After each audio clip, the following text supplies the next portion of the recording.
In this tutorial, we'll deal with file handling and the project system that helps referencing for the files. Let's open the File Browser panel.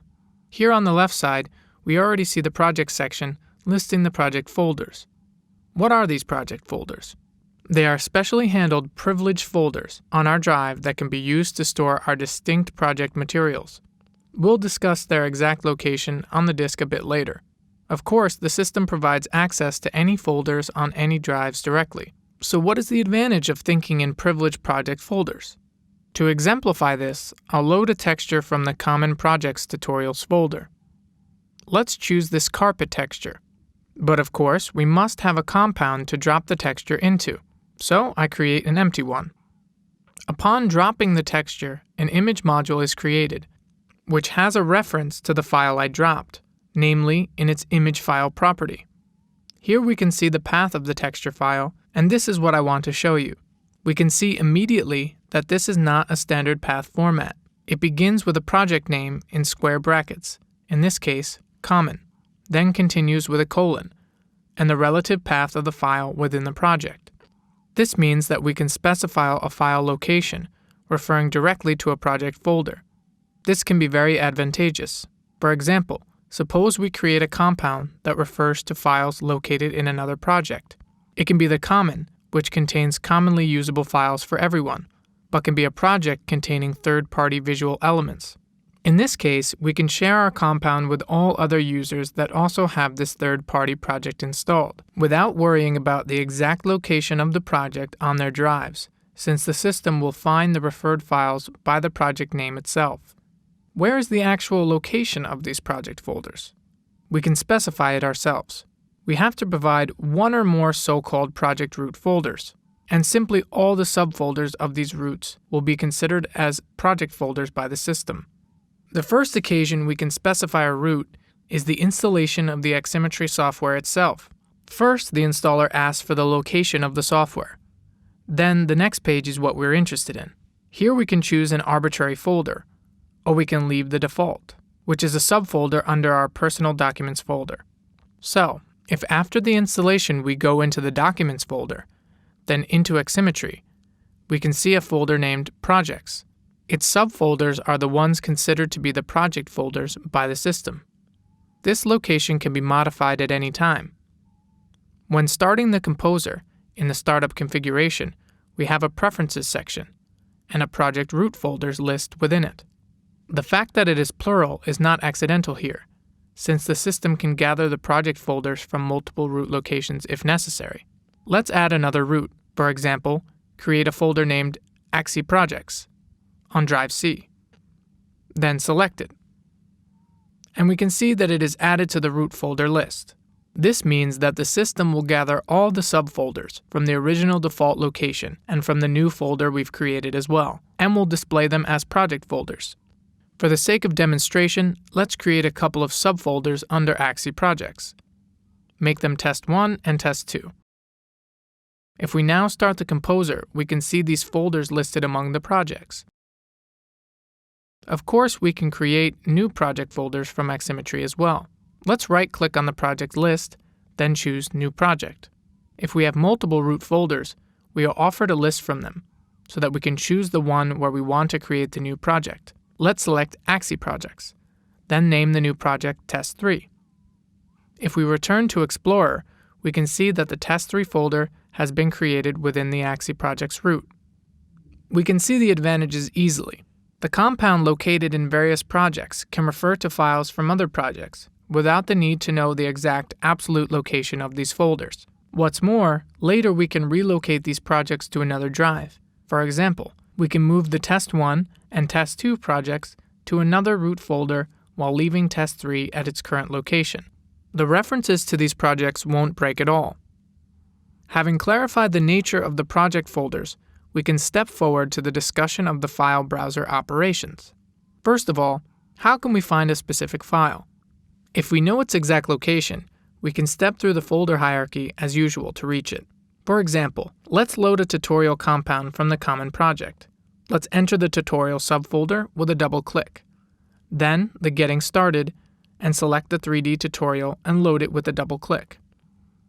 The loaded files are always displayed with bold font within the file browser, and also their containing folders.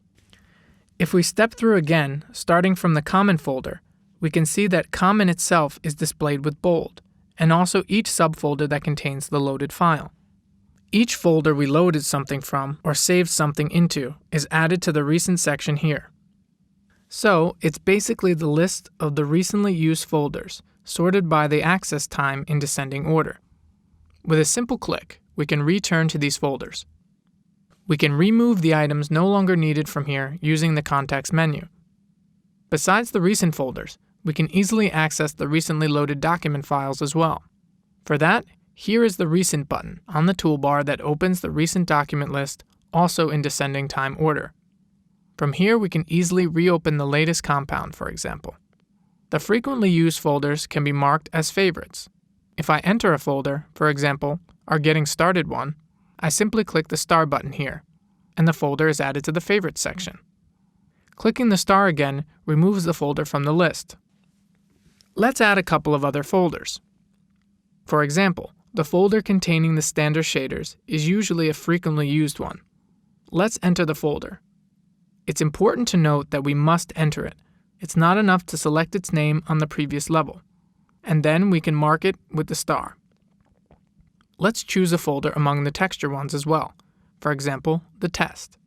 The favorite folders can be rearranged using drag and drop. Using the context menu, we can remove them. Also, we can give them custom names for easier recognition. Right-click the item and choose Name. Let's name this folder Standard Shaders. From now on, it appears in the list with that name. If we want to return to its original path display mode, we simply choose Unname from the menu. Let's return to finding files. In practice, in many cases, it's much easier to find a file by its name rather than browsing through the folders. We can do this by using the search field here. It's important to note that we can only search for files that reside under the project folders, so we can't search generally on all drives on the PC. The easiest way to jump to the research field is using the Ctrl-Shift-F combination. It reveals the file browser if it is currently hidden, and puts the focus on the search box, so we can begin typing the search expression right away. The equivalent menu operation is the Find Item within the File menu. The search expression itself can contain one or more parts of the name we are looking for. For example, to find all the Getting Started tutorial files, we can type Getty. Or if we want to find the shaders that are capable of handling both normal and specular maps, we can type Norspe, and we get all the matching shaders. Of course, from here we can drag and drop them into the compound right away. We may want to know where these files are located in the folders. If we move the mouse over a file name, after a while a green tooltip appears containing the exact path and other data. Also, we can right-click the file and choose Go to jump to the folder containing the file. We can narrow the search by file type. The search expression works on the file name extensions as well. If I type JPG, all the JPEG files are listed. But it can be more straightforward to search by Aximmetry's own file type categorization. Let's search for all files containing test in their names. The result list contains files of several different types. Using the file type section here, we can narrow the list. The file types can be turned on and off individually by left-clicking them. Right-clicking an item selects it exclusively. In this case, we only see the image files in the search list. Right double-clicking any item will select all the items again. Let's see all the ways a file can be loaded or opened.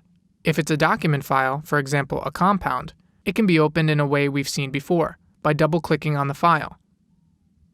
It can also be drag and dropped. In this case, it must be dropped to the header of the main window. The third way is the most conventional. We choose the Open menu item and get a dialog where we practically see the same file browser interface. The focus is on the search field, so we can start searching right away if we want. We can open the selected file either by double-clicking on it or clicking the Open button. There are file types that cannot be opened in themselves, but can be added to an open document, for example, textures, shaders, models, etc. They also have multiple ways to add to the document. The first is a simple drag and drop from the file browser. For example, Let's load a texture. We simply drop it into the compound. When files of such types are dropped into the compound, a new module with the corresponding type is created. In this case, we've dropped a texture file. Therefore, we got an image module which already contains the reference to the texture file in its property. Similarly, if we add a video file, we get a video player module, also with a prefilled property, referencing to the file. We can add shaders, collada models, XML, and JSON files, and so on in a similar manner. So, how can we replace an already added element? Let's see this image module. I expose it out so we can watch its changes. Now we want to replace the texture it refers to. The first way is that we simply drag and drop another texture file onto the existing module. This changes the file reference and the name of the module as well. We can also drop the file to this editor field of the file name property. In this case, the module name remains unchanged. The third way is obviously the editing of the property itself. We can type or copy a path here, but we can also click the button with the 3 dots to bring up a file browser dialog we've already seen. Here we have a special feature, the instant preview. If we turn it on, we can preview the result in the scene continuously while traversing among the image files. Let's display the 3D scene again. If we look at a module type that has multiple file references, for example this shader which has several texture properties, we can use the latter two methods to change the textures. Let's select this carpet texture. We can drop it to the color map property of the shader. We can see that the texture of the floor has changed. We can drop the file onto the module pin itself too. Or we can use the browser dialog, where we can watch the floor texture changing as we're traversing among the files. The same goes for the normal map as well. A further useful feature is that we can drag and drop files not only from the file browser, but from the property editor as well, by grabbing the name field of the property. This operation is effectively identical to the grabbing from the file browser. For example, we can drop it into the compound. This way, we practically extracted a constant property value and added it to the scene as an image module. What's the benefit of doing that? It can be several things. For example, we can connect the same texture to multiple shaders. After that, I can change the texture of both shaders simultaneously. Or we can do some processing on the texture. For example, I can add an adjuster and wire it between the image and the shader, and shift the hue property. We can see the parquet color changing. Another important convenience is resulted from this method. To demonstrate it, I load a PNG texture into the shader. Let's make it a cloud texture. If I start dragging the texture from the property editor, we can drop it not only inside Aximmetry, but we can transfer it to another application. For example, let's drop it onto Photoshop. After that, we can modify the image. Let's paint a red stripe into it. One of Aximmetry's important features is that if a referred file is changed by an external application, Aximmetry reloads it immediately. So if now I save this repainted texture from Photoshop, the change is immediately reflected in Aximmetry. Of course, I can drop the file into any other application that allows it. For example, by dropping it into Windows Explorer, we can copy the file to another folder. These operations also work in the opposite direction. From Windows Explorer, we can drag and drop files into Aximmetry, either adding them to the compound or by dropping them to the file browser. We can copy them into a project folder. It's also worth to note that if I drop a file that is located under a project folder, let's enter the common project and drag and drop a video file from it, then Aximmetry recognizes that it is from a project folder and automatically puts the file path into a project-based format. So we can see that there is a very natural relationship between Aximmetry's file system and Windows Explorer. Of course, we can perform file operations within the file browser as well. Let's copy some videos from Common to another project. For example, the folders MISC and Textures. Select and right-click them and choose Copy. We switch to the target folder and choose Paste.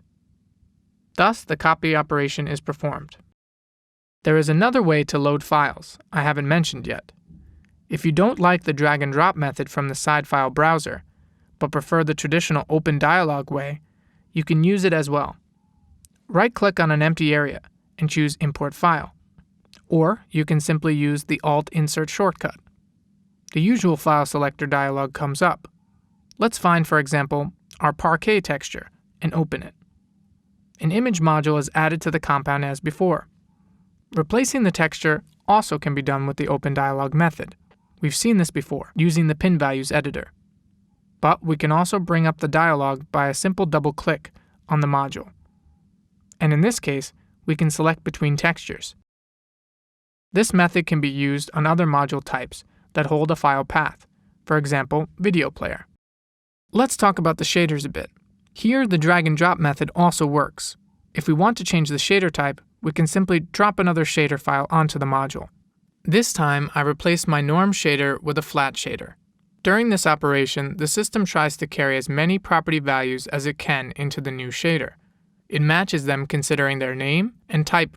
For example, we can see that the color map property got through, but the normal map value was lost, because the new shader doesn't have such a property. Here we can also use the Open Dialog method. Right-click the module and choose Change Import Source. In the displayed dialog, we can pick the desired shader type. We can also find the Import Source property in the Pin Values editor. By clicking the three dots button, we get the same file selector dialog. Let's return to the compounds for a bit. In other tutorials, we demonstrated that we can drag and drop a compound file inside the edited compound. By this, a so-called link compound is created. For example, we can drop a complex effect available as a compound into our scene. Let's pick a cartoon effect. By dropping it into the editor, we create a subcompound that is linked to the file it's originated from. Note that this operation differs from the one when I open the compound as a document. If I drop the file onto the header of the Composer window, it's opened as a separate document. It's important to differentiate these two opening operations from each other. This is true for shaders too. Shaders are different type graphs, but can be edited in the flow editor similarly to the compounds. So if I drop the shader file into a compound, it's added to the compound as a working shader. But by opening it as a separate document, we can edit the different components of the shader. A link compound, or a shader that is added to the editor, also can be opened as a separate document without locating the file itself. We simply right-click the module and choose Open Import Source. In the case of a link compound, this is not needed usually, since link compounds can be edited in place. We right-click the module and choose Edit Compound in place. After that, we can enter the compound with a double-click as usual and can edit it. Let's return to the file search function. We used it so far with file name or extension snippets. But the function is also capable of searching within the long descriptions and the tag list we can assign to the files. In the case of compounds, this extra information can be provided in the File Properties dialog. In the Information section, we can enter a description here. Let's make it Tutorial 3D Scene. The tags can be provided by comma separation. Let's make it a sphere, cube, and a flower for the sake of testing. Let's save the scene so that the information is written into the compound file. From now on, we can search for the word tutor, and we get our file based on the description. Or we can type sphere. We can see that this is not a very good choice here. There's plenty of files named sphere, so type flower instead, and we get our compound again based on the added tag. What can we say about the other file types? For example, the textures. In this case, we can assign descriptions and tags within the file browser. Let's see this parquet texture. We right-click the file and choose Properties. Here we can provide the extra information. Let's add a tutorial tag. Since the information cannot be added to the image file itself, in this case, the system creates a separate file for storing the description and the tags. The file browser won't show this extra file to keep the file view undisturbed, but we can find it in Windows Explorer. It has the same name as the image with an Xdesk extension. Now if we search for the tutor keyword, both the parquet and the compound file come up. Our last topic is the thumbnails. If we browse through the files, we can see a thumbnail of most of them. In the case of images and videos, it's trivially created from the content of the file. But in the case of the compound, we have to specify a thumbnail manually. It can be done in the File Properties dialog, in the Information section, along with the description. One method is to draw a custom image in a third-party app and assign it to the compound using the Load button. But in most cases, the simplest way is capturing a frame from the rendered output. Simply click the Capture button, and we can see a new picture with the modified floor texture. Save the compound, and from now on, by selecting this compound in the file browser, we'll see the new thumbnail. This concludes the tutorial of the file system.